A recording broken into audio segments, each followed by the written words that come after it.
Ooh. Ooh. Ooh, who was that? Was that you?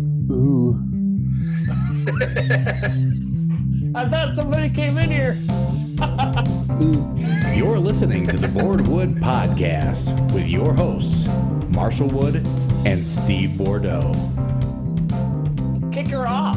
Steve, we made it through the holidays. How are you feeling? How many beers have you drank this time since our last? I don't know. Lots. Me too. Was it good for you? It's as good as it was for you. You were here for like 4 days. Yeah. Well, not over Christmas, but like before Christmas. No. Did you get anything too bad? Did you get anything good for Christmas? I got some gray sweatpants. So here's the funny thing. So who got you those? Who got you? You'll never believe this. Leah's parents, my ex-wife's parents, got me gray sweat, like good ones, like Adidas, like they're super tight. It's like they almost knew what they were doing. He probably did. Oh. Do her parents watch your TikToks? No. Are they on I mean, there? they know about it and stuff, but they don't really know about it. Yeah, okay, so they don't actually actively watch your stuff. No, I mean, I've sent them some, and they probably see the ones I post on Instagram, but I don't think, unless they're just sneaky, but I don't think they care that much. Actively watch. That'd be hilarious.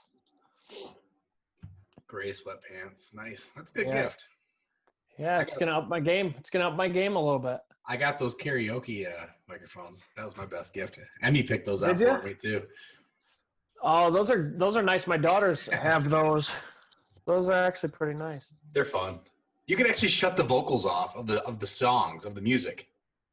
Oh, really? Yeah, and guess who figured that out? Your daughter? Yeah. I was like, how did you shut the vocals off? I was like, trying to figure it out. That's weird. I was toying with it, and it worked out for them. I was like, oh, this is cool. So then that's kind of sweet. I get pretty drunk, and I just start doing karaoke lives, and it's obnoxious. But by it's yourself? Fun. Yeah. Hey, listen to me sing like shit, everybody. Hey, sometimes I do okay. It depends on what it is. Yeah. I don't sing for crap. So you have no room to talk, right? Nope. Okay. I will not judge anybody singing because I'm probably the world's worst. Well, shall we bring Matt into the room? FleetingFilms? Bring him on. Millie. There he is. Oh, wow. Oh, wait. Oh, he's still connecting to audio. Hang on. We got to wait for him, and then we got to give him the wows.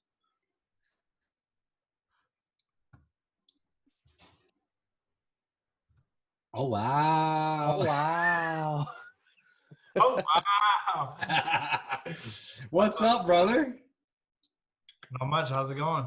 Good. How was your flight back from Atlanta yesterday?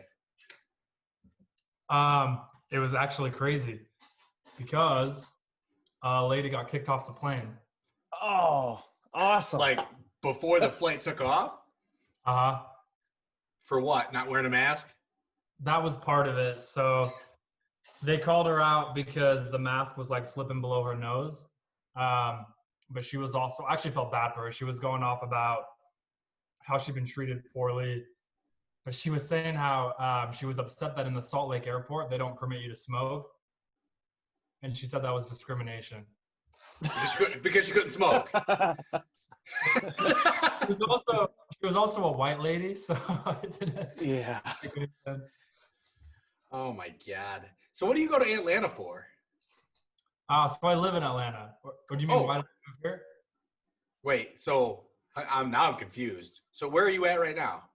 Now I'm in Atlanta. Now you're in Atlanta. Sorry. Yeah. Where were you?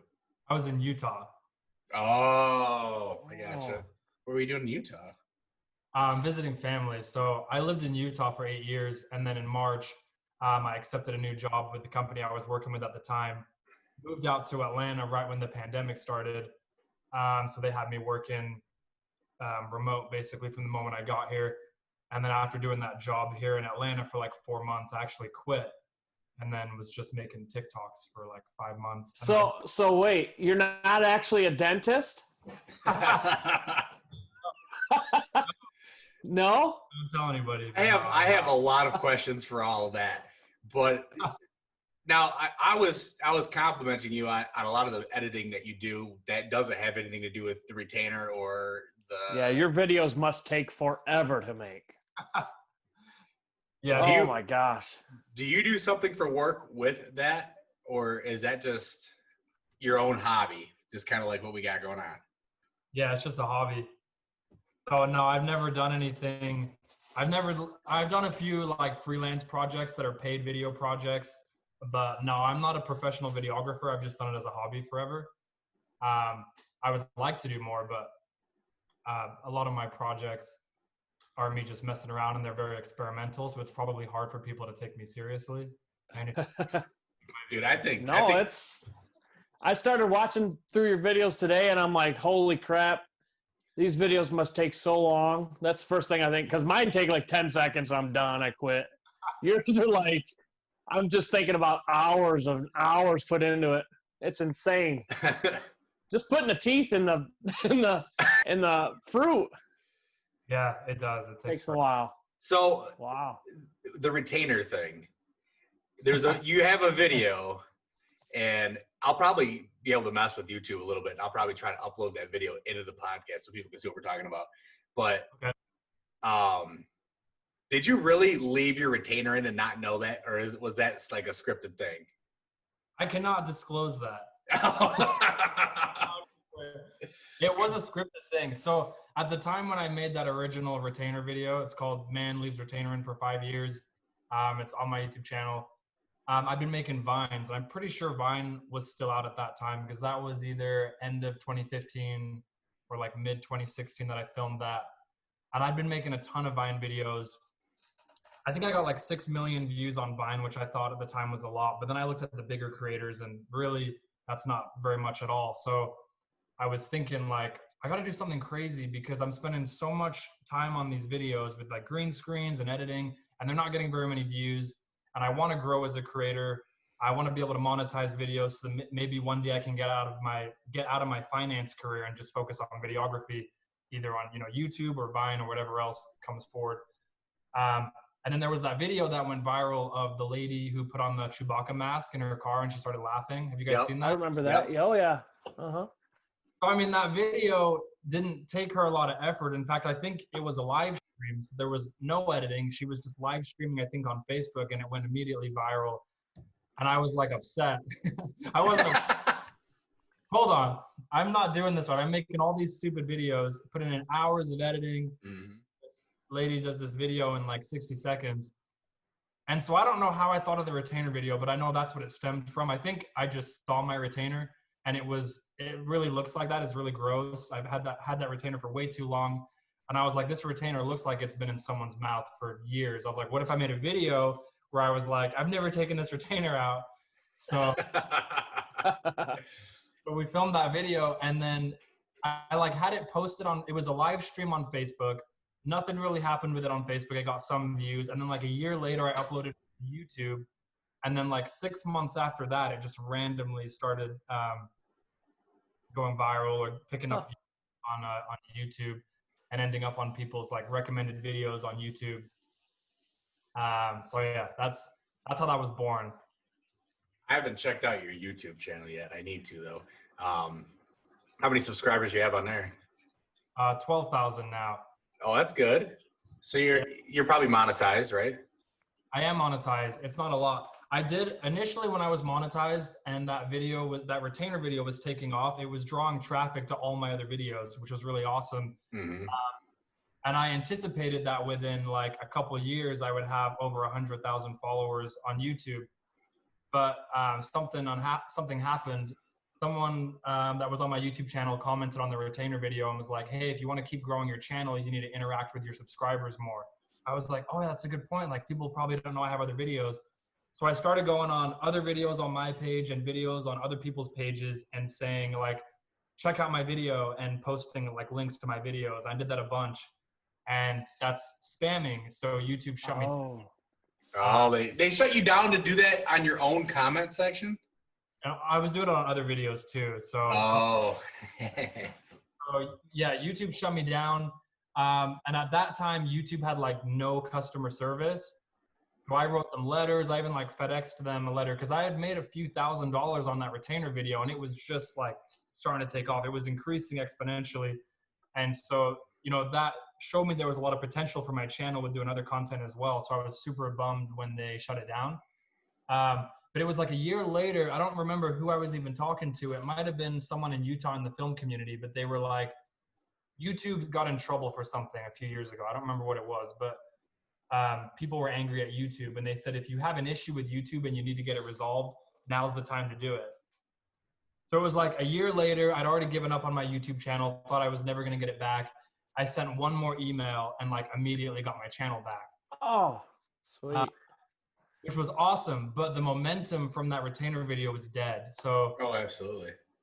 like I used to post on YouTube and I could get like 1 to 10,000 views overnight. And now when I post a video, I get like 5 views. So my YouTube channel is totally dead. So trying to rebuild it. That's all right. We ran a YouTube channel for my kids because like that's and the kids' YouTube channels are so oversaturated.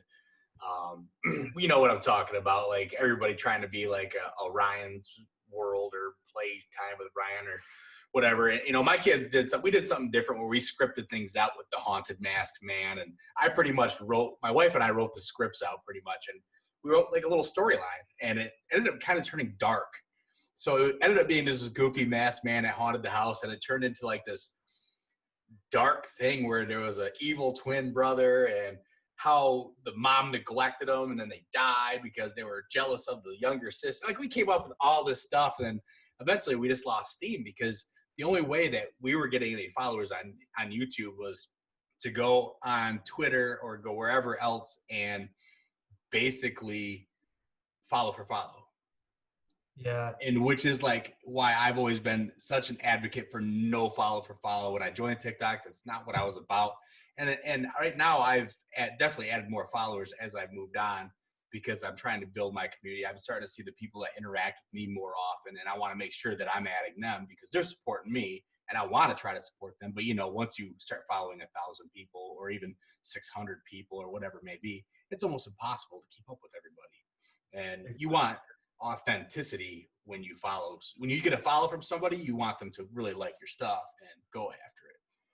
So the YouTube thing, I feel like just like you were saying, like it's just dead and it's so hard. So we'll post the podcast and we might get about 50, 60 views on it over so long. But I mean, all the subscribers are coming from TikTok. Yeah, that's where I'm getting most of mine right now from. And it's not very many, but yeah, I'm getting it from TikTok. It's really hard to get into YouTube's recommendation system. Yeah, I guess you just have to keep posting and slowly build up a following. Isn't YouTube's algorithm more based on consistency? Like obviously TikTok's algorithm is completely out of left field, but I think YouTube's is more on consistency. Like you almost have to post at the same time on the same day. Oh, From really? what I've read, yeah, this is a couple years ago when we were into it, and it just was there was no spontaneity to it like TikTok. It's almost like clockwork. Yeah, let's talk about TikTok's algorithm, by the way. Okay, let's go. Sure. But yeah, no, It's awful right now. It is rough. But no, with YouTube, it is tough to get in. I've been taking this filmmaking course for like the past 2 years from this guy in Utah. His name's Parker Walbeck. He has over 1 million subscribers on YouTube. He's pretty well known in the filmmakers community. And he was talking about how he grew his YouTube channel, and he posts a lot of videos, but he was showing that he posts consistently, but he doesn't post as many as people think he does. And he went and showed like his total amount of videos versus how long he's had the YouTube channel. And I think he calculated it out to like, he was only posting one video like every 3 or 4 weeks, or like almost once a month. But where he got his channel to take off was he made a video where he was like comparing, I think, a new cell phone that came out to a new camera that came out. And that video blew up. And then ever since then, it's been easy for him to just feed off that video. Right. So in that sense, it's kind of similar to TikTok. Like if you have one video that goes viral, then people are seeing that video, then they want to see what else you're creating. And on YouTube, you can put things in the description. You can put, an end screen where you're like, check out these other videos. So yeah, YouTube stuff, I feel like you have to have one video that goes viral, and then don't have your channel get shut down for a year and kill one video that's bringing in traffic.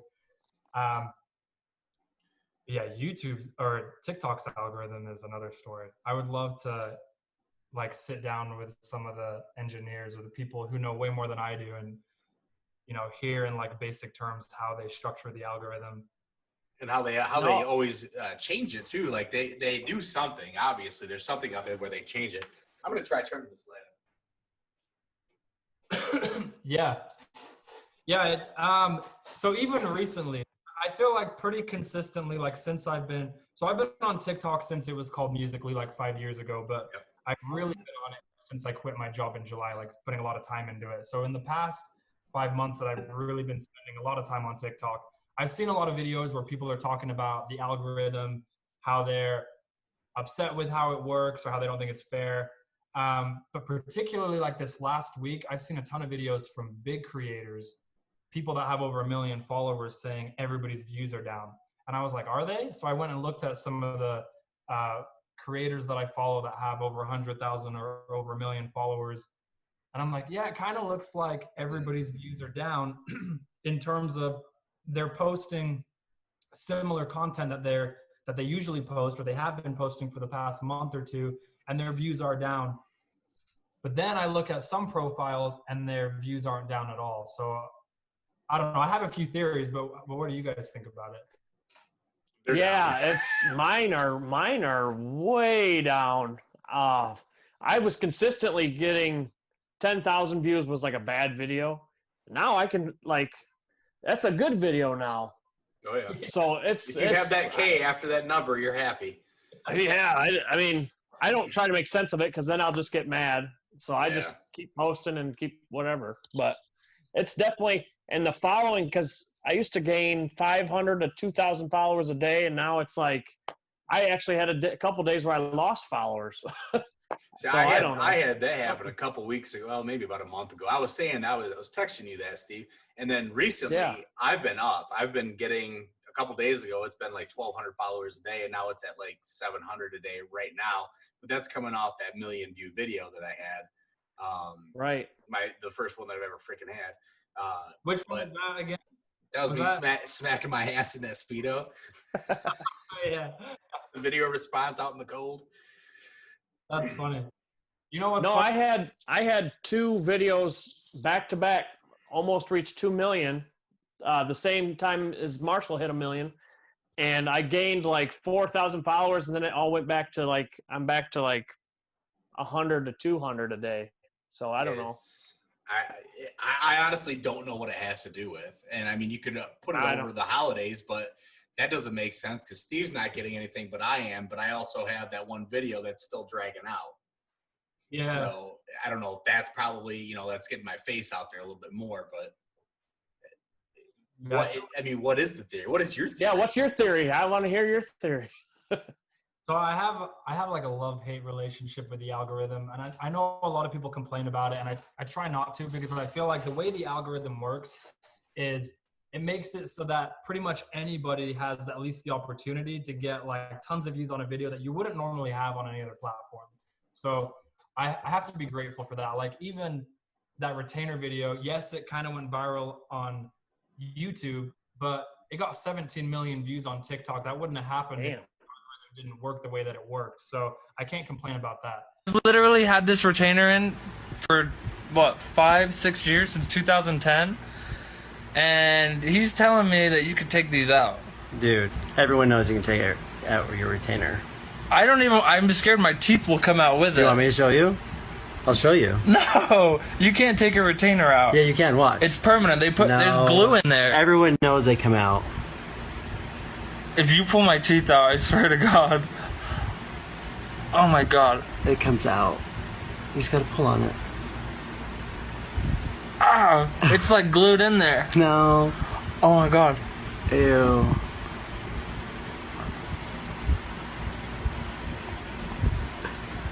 Oh my God, look how white my teeth are. Yeah, look how clean that is. Are you kidding me?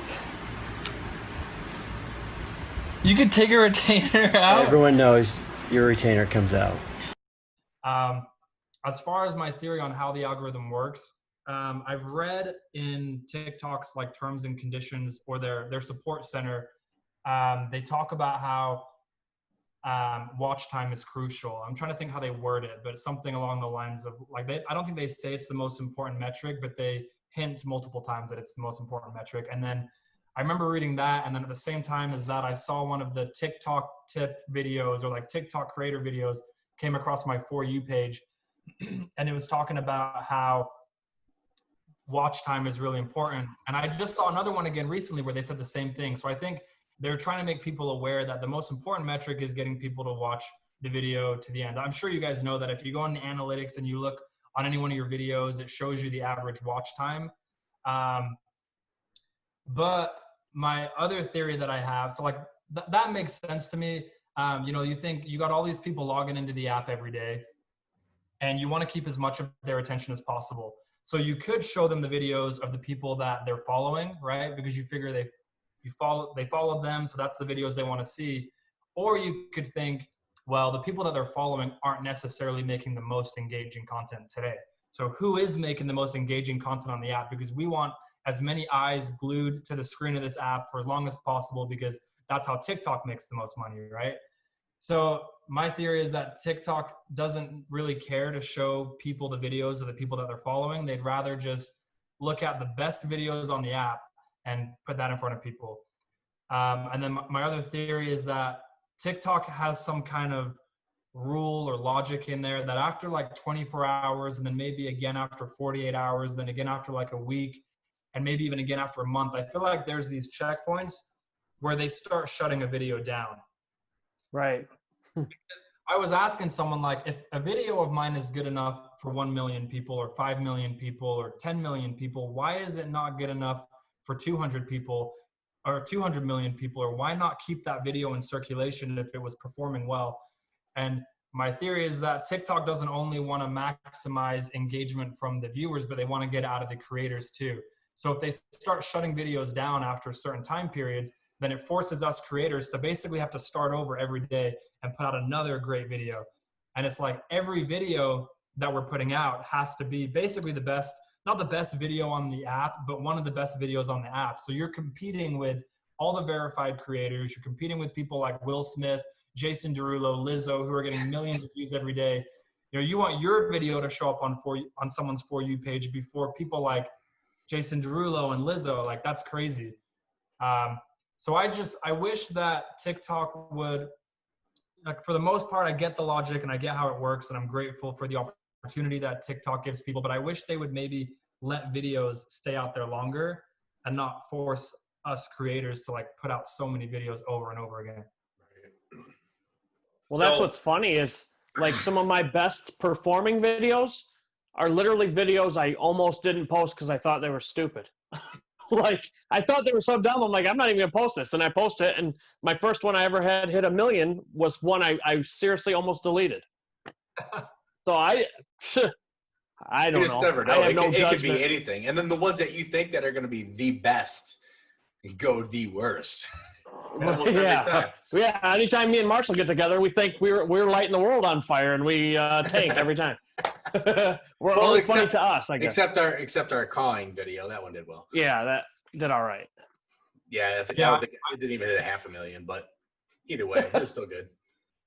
I've done a lot of videos where I spent a lot of time editing them or like filming them on like my real video camera, not just on my cell phone, and thinking like, oh, this one's gonna take off. And then, you know, if people aren't sold on watching it all the way to the end, then it drops off pretty quick.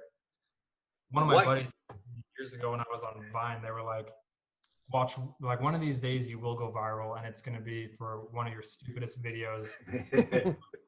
And then sure enough, it's the retainer video. Like, I made hundreds of videos before that, but that's the one that I most. Sometimes it's just like the least amount of effort does the best. And that's just, you know, and I understand your frustration because, you know, Steve and I have talked about this too, because I get a little bit more involved in it, kind of like you do. I'm not as good as you are at it, but I guess I don't put that much effort into it because if I learned it probably as good as you do. You've taken classes and done stuff like that. So I'm all self-taught, but you know, it gets frustrating. So you're just finally you're like, you know what? I'm just gonna stare at the camera and give it a wink and smile and see what happens. I mean, I got nothing to lose, but you know what's gonna happen. So it gets frustrating, but if you think about it, because now how does it feel to have 1 million followers, anyways? Yeah. How does it feel? I don't know. It feels kind of surreal. I think like the more surprising feeling or like reaction I had to having a lot of views or followers was the day that I reposted the retainer video on TikTok. So I quit my job in July, and then it was 1 month later, it was August. I'd been posting a little bit on TikTok, wasn't really getting any views at all. I had 25,000 followers at that time, but my account was basically inactive or dead. Like out of 25,000 followers, no one was watching my videos. So I saw a video on my For You page where some guy was talking about how like I posted 16 videos in 16 hours and this is the result. And my conclusion is that if you have a video to post, don't wait to post it. Go ahead and post it. It's not going to hurt you. So it was like 2 a.m. and I was getting ready to go to bed. And I was like, I'm just going to repost that retainer video from 5 years ago and just see what happens. I post it, go to bed. I wake up in the morning and have like 25,000 new followers on top of the 25 I had. And the video's at 3 million views. And the notifications are At like, 2 a.m.? Yeah. At From 2 a.m. post? Wow. 2 a.m. Yeah, I probably woke up. I probably slept in because I wasn't working. So I probably slept in 10 or 11 a.m. And then that day I woke up with it at 3 million views and it got 10 million more views that day.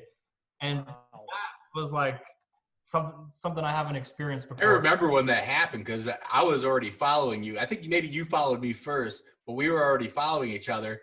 And I'd go and you were right with me on followers. And then all of a sudden you're like at 300,000. I'm like, holy shit. I mean, that's awesome to see because it can happen to anybody. It's such a freaking any day, anytime. Yeah. Yeah, it's unreal. But yeah, to have 1 million followers, it feels good. I feel really grateful that people have watched my videos. It definitely hasn't been easy. You guys were talking about how some days you have people unfollowing. A couple months ago, I hit 200,000 followers, and then my account was basically dead. And I think at that time I was just doing the retainer videos. I hadn't started putting like teeth on food yet and doing the dental stuff. But I was like, I hit 200,000, and then my followers were just going down, and my views were going down. That's what I feel like is happening with me. I've been kind of stagnant once I hit 200. Yeah. So maybe, I need to listen here. Maybe TikTok has some kind of, I don't know, some kind of like test. It's like an obstacle course at 200,000. Right. Yeah. Let's see how annoyed this guy gets before he quits. Yeah. So what did you do to get over the hump? You just changed a little bit? Yeah, it's hard. I'm having to do it again right now, but I just basically like take a moment to look at other creators that are doing really well and think, okay, what are these people doing? You know, there's so much content on the app. It's so oversaturated, which is why I think with the holidays, maybe that's why some people's views were going down because it's getting even more saturated. People aren't working. Everybody's on their phone. But I was just looking at like videos that had millions of views and was like, what are they doing? And I came across the food surgery page. There's another page that does like surgery on food. And I was like, that's kind of cool, but I don't want to, there's already multiple pages doing that. And I just thought of like, well, nobody's putting teeth on fruit. And so I Googled a hashtag that no one was using. So I found the discount dentist hashtag, which no one was using, food dentist, which no one was using. And I was like, okay, wow. I'm going to do dental work on food and see how that works. And that's obviously a risk because I had to go online and like order all these dental supplies and could have gone nowhere. Your cantaloupe is going into labor. Yo, your dry sockets don't look so good. I'm performing an emergency C-section immediately.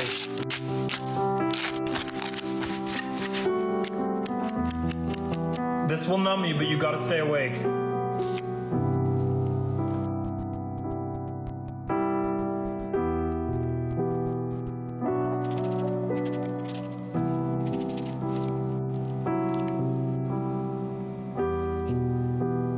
There's the baby. Damn, you got freaky with a lemon, huh? I'm just puncturing the placenta. Oh.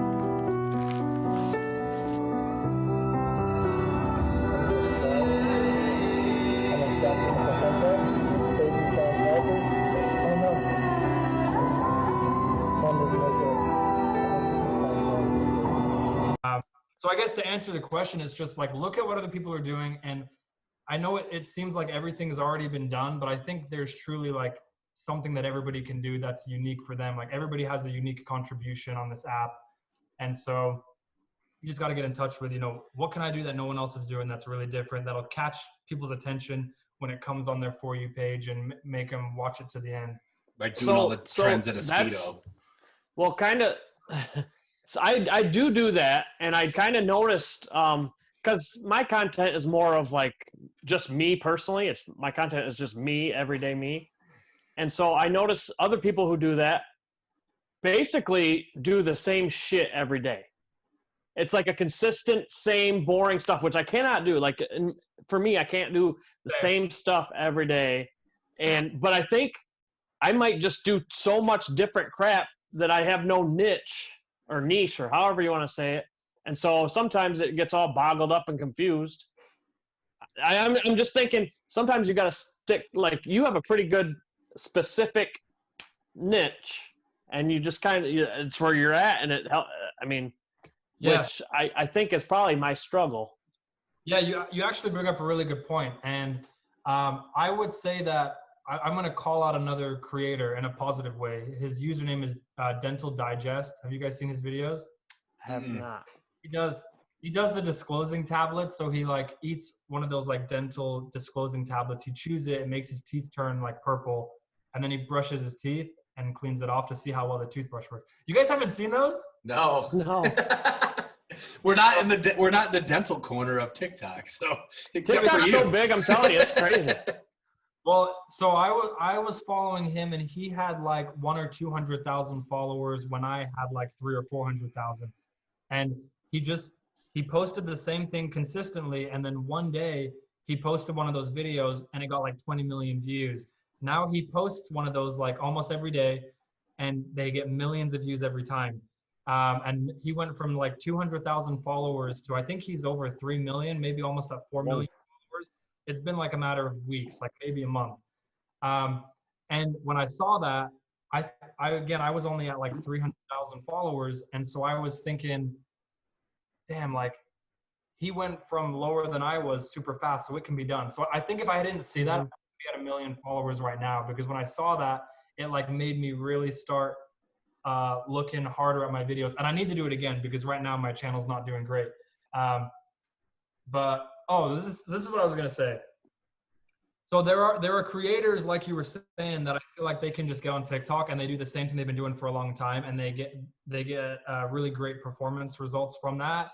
But I feel like some of those creators are able to do that because maybe they're verified, or maybe they've been on the app for years, and so they just have visibility. People know who they are, right? It's like a celebrity. Like sure, if Lizzo or Will Smith comes on my For You page, if they weren't Lizzo or Will Smith, I might scroll, but because I know who they are, I'm like, oh, what are they doing, right? So since like I don't have that kind of like visibility, or people don't know me like that, I thought about the Dental Digest guy, and I'm like, in every video, he posts something that everybody can relate to. So if you've never been on his channel before, everybody brushes their teeth, right? So if you come across his videos and you see him like, at least we hope so. Yeah. So it made me start thinking like, maybe the retainer video did well because even though people don't know who I am and they don't know kind of like my story or much about me, anybody can look at a dirty retainer and hear me say, I'm going to clean this with bleach, and it might give them enough curiosity to watch the video for 30 seconds or whatever. And same with like putting teeth on fruit. Like, no one's probably seen that before. So they're like, wait, are those real teeth? Or, it just keeps. Because they look pretty real. They do. They do look real. They're not, by the way. Did you just go on Amazon to get those? I mean, is that where you got it from? Yeah. Like, give me some fake teeth. Yeah.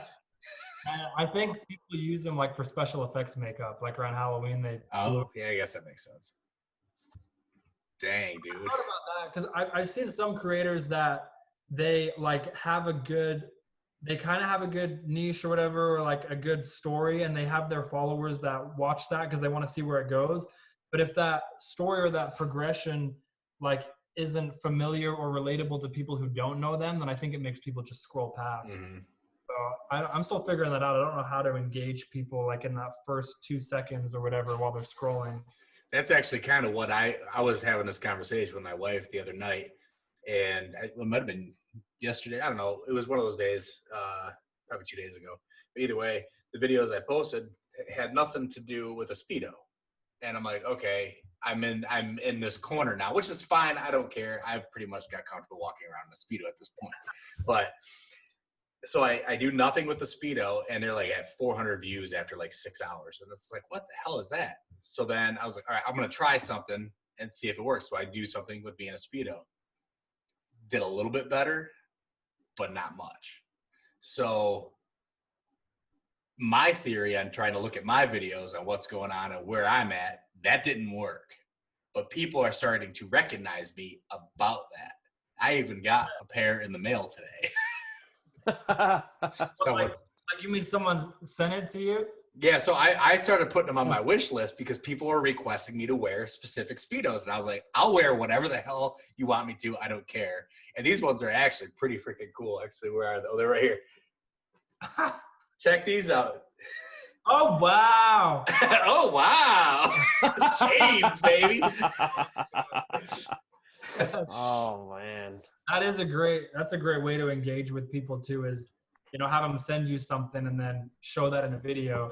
Yeah. Or people like it when they get a reply to their comment on a video too. So that is a good idea. Like, wear this type of Speedo, and then you reply to their comment, and it makes people want to keep commenting on your video. And then I come into the screen. You want me to wear these black Speedos with chains? Oh, wow. Oh, wow. But that was, I was in my live last night. You popped in and somebody said, "What happened to the asking your dad a question series?" And it kind of faded away. And it faded away because a lot of the questions I was getting weren't good enough questions to get anything out of them to make a video entertaining, I guess you could say. Well, then you get a hold of me, and I'll make a comment that's good enough. Well, yeah, you could do that. But then, so I reposted a video, or I stitched one of my old dad videos, and I said, give me a comment. So I posted that video today, and Kelly is her name. She goes, ask him what is punching a fart box. I saw it. Tongue punching a fart box. Yeah, tongue punching a fart box or something. My dad just kind of starts laughing. Like I heard him squeal at first. If you listen carefully, you hear him squeal at first. He goes, I don't know, licking an asshole. But it's funny as hell. And so now I'm just waiting for more comments, and I'm editing them a little bit different to where I actually record them outside the app, and then I splice them up. So if I get good reactions that takes longer than 60 seconds, I can match them together. But that's an interactive thing that you're talking about. Maybe their question will be, featured to my dad or whatever. And he gets a kick out of it. He thinks it's funny. Yeah, I've seen some of those now. I didn't even make the connection that was you, because that has been a little while. Yeah, I just brought it back today. It's probably, I would say, it's been a couple months, few months. Yeah. Yeah, fall. That's crazy. That's smart that you film it outside the app, because I've ran into that issue as well, where I would like my video to be 60 seconds, but you only have 60 seconds to work with. So then when I do it now, it's only like 40 seconds. Should probably do that. Film it out. What do you do that then? I use I use Final Cut Pro when I do anything, with green screen stuff, or making myself double appear or whatever it may be. But and just on the phone, like for something like that, I just use Splice.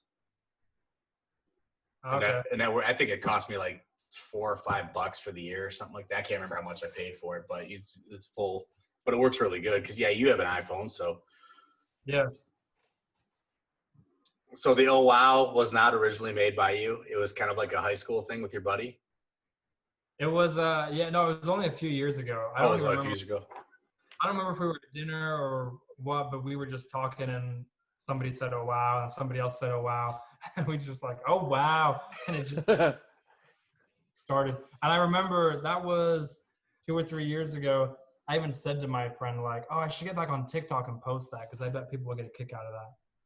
So, dude, it's kind of been your calling card, man. I mean, it's catchy. As stupid as it is, it's catchy, and I guess the way you deliver it too, obviously. But what are some of my catchphrases? clean my crusty 10-year-old retainer with. Oh, wow. This is really strong, so only use a half a teaspoon. I'm performing emergency surgery immediately. Emergency surgery. Should we keep it or kick it? This is how we filmed it in my YouTube series, Invisible River. Yeah. And then your cardboard guy, his name's Steve, isn't it? Yeah. Where did he come from? So the other guy in the original Man Leaves Retainer and for 5 years video is my ex-boyfriend. Okay. So in that video, since that was filmed 4 years ago, I'm not in contact with him anymore, but I was getting a lot of questions on my TikTok, like, where's the other guy in the video? So originally the way that Steve was born was I made a video where I was like, hey guys, everybody's been asking about the other guy in the retainer video, and we haven't spoken in 4 years, but thanks to this video blowing up, we've reconnected, and he's actually here right now, and I'm gonna introduce him. And I cut the phone. I was like, all right, and here he is, come in frame, and then I just pulled Steve into frame. I think I seen that video. It sounds familiar that you said that. That's funny. Then I just kind of stared at the screen, and so that's how he was born. And I decided to keep using him because I'm like, I may not be that familiar to people, but something like that can become really familiar. And I was thinking about. You put him on merch, didn't you? Did, yeah. Awesome. So he's like a thing now. So yeah, now he's just like a character. He's just in all my videos. But I was thinking about that. Is he a DJ Marshmallow? And the guy with the marshmallow head? Oh yeah. Like that's how people recognize him. So I was like, yeah. Steve could be a recognizable thing, right? Because he's never going to change appearance. He's going to look the same. Mm-hmm. So was that your ex's name too, Steve, or no? No. No. So you haven't talked to him since? No, I haven't. Well, he's had to have seen you, right? I mean, you have 1 million followers. You'd think that he would have came across it somewhere and be like, well, you'd be surprised. Let me ask you guys that, because you guys have a lot of followers too, right? Marshall, you have over 100,000. Steve, what do you have? Over 200,000? 220 some, yeah. It's like when you're the one that has the followers, it's hard to really perceive what does that really mean? Like, what does 100,000 followers mean, or 500,000? So I don't know. I've had a couple people, like old coworkers, message me and be like, hey, I just saw you on my TikTok. So I do know that getting out there and people see it, but I can't really comprehend, especially because we're quarantined and I don't ever go very many places and see anybody. I don't really know how many people have seen it. Right. Right. And you wear a mask everywhere, so you have no idea if anybody would even recognize you. That's a really good point. Yeah, even when I was at the airport, I was looking around at people and I was like, I wonder if any of these people are from TikTok, and if they are, would I even recognize the mask? So I don't know, but I think he has seen it because so I actually was gonna reach out to him and do a video where I did introduce him, because I don't mind seeing him. We just haven't interacted. So I actually reached out to him through a friend's phone, because he's been blocked on my phone for years. Like when I was in Utah a few months ago, and I was just like, hey, this is Matt, are you still in Utah? And he messaged back, but it was after I'd already left Utah, so I never messaged back. But he said something like, oh, is this Matt from TikTok or something? So I think he has. I don't know if he's on TikTok, but I think probably people he's friends with told him or something. Right. Oh, it'll go through the grapevine easily. They'll recognize and be like, hey, that was that guy, wasn't it? Yeah. That's crazy. Yeah, no, it's wild, and the mask thing is Steve just brought up is a big deal, because I mean, honestly, you don't know how much you really actually would get recognized outside of that. I'm kind of glad. I don't want to be recognized. I mean, it can be scary too. I mean, yeah, at the same time, but yeah, that's wild. Well, Matt, take the floor, man. What do you want to plug? We give you 5 minutes, whatever you want to plug. Your YouTube, plug whatever you want, brother. Yeah, I'll just talk about my YouTube channel for a second. So since my YouTube channel kind of lost all momentum, I decided that I wanted to work on a project that was a little bit more serious. This is before I was getting back into TikTok. So like almost 2 years ago, I saw this show on Netflix called The OA. Have you guys seen it? OA, nope. Yeah, it's called The OA. It's a little bit different. It wasn't very well advertised, but it's a pretty cool show. So in the show, it's kind of hard to explain what it's about, but it's about these characters that learn these 5 movements, and they're told if they perform them with perfect feeling, they can transport themselves to another dimension. The show is really a lot more than that, but that's like kind of the basics of it. There's the main character goes missing for 7 years. When she's missing, before she goes missing, she's blind, and when she comes back, she can see, and she won't tell the FBI or anybody where she was for 7 years, but she'll tell these 5 kids from like a nearby school and one of their teachers about these movements that she learned that will open up a portal to another dimension. So me and some friends learned these 5 movements, and I was like, let's make like a 10-minute video where we do these movements, and we'll like make a cool story where we go to another dimension.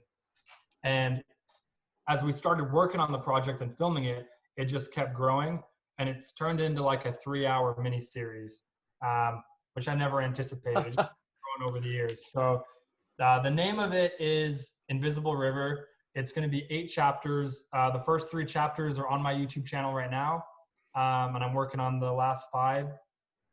So yeah, please check. What's your YouTube channel called? Invisible River? It's called Fleeting Films. Okay, same. Okay, Fleeting Films. Cool. How are those videos doing right now? They're doing all right. I want to watch them. They've got like chapter 1 has like 15,000 views, and then the other chapters will probably take longer to get up there. But it was very experimental. It's like the most time that I've ever put in a project. I like bought new film equipment, learned everything from scratch. So like the writing is not very good. There's lots of mistakes in it. But if you want to see like an independent film project that's a little bit different, that's made by amateur creators, check it out. What are you using to film it? I use a Canon 1DX Mark II. Okay, that probably shoots 4K, I'm assuming. It does, yeah. It's a pretty sweet camera. A lot of times you can just use your iPhone. It's almost just as good. I mean, it's almost getting there. You know what I'm saying? Yeah, it really is. So there's a movie out there. There's a horror movie that we watched probably about a year ago that was all shot on, I think, like the iPhone 7. It was before like the 11 Pro or iPhone 10 maybe or something, the entire movie, and you cannot tell. Really? It's out. It's on, it might be on Netflix, or maybe it was on Comcast where you could rent it. You know how you could rent it on Comcast or whatever. But we watched it. It was a pretty good movie. You'd Google it if you Google it. I can't remember, but it was like a horror movie or a thriller. It was pretty good. So it was good, like the quality is good enough that as you're watching it, you're not focused on the fact that it's an iPhone. You're just able to get into the story and everything. Yep. I was pretty impressed with it. Yeah. That's awesome. Yeah. Awesome, guys. Well, Matt, dude, thanks for your time, brother. Yeah, thank you. Congratulations on the 1 million, and we'll check out your YouTube channel, and hopefully that thing starts rocking for you too, because that could be pretty lucrative. Awesome. Thank you, guys. Yeah. You bet. All right, man. Happy New Year to you. Thank you, you too. All right. Take it easy. Bye-bye. You're listening to the BourdWood Podcast with your hosts, Marshall Wood and Steve Bordeaux.